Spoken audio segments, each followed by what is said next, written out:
ఈ రోజు వరకు కాంగ్రెస్ పార్టీలో వివిధ సందర్భాలలో జాతీయ స్థాయి నాయకత్వంలోనే జాతీయ నాయకత్వం చెప్పేదానికి కూడా భిన్నంగా అభిప్రాయాలు చెప్పే సంస్కృతి కాంగ్రెస్ పార్టీలో ఉన్నది.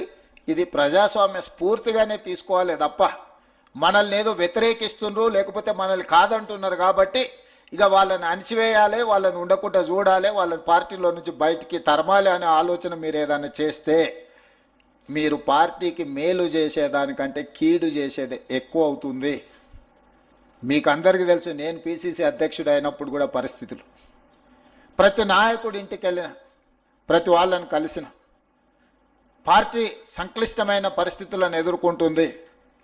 మీకంటే వయసులో అనుభవంలో చిన్నవాడినే అయి ఉండొచ్చు, కానీ పార్టీ నాకు ఒక అవకాశం ఇచ్చింది, మీరందరూ సహకరించండి, అందరం కలిసి కొట్లాడితే తప్పకుండా మనకు మంచి రోజులు వస్తాయి అని చెప్పి ప్రతి నాయకుడి ఇంటికి వెళ్ళి కలిసిన.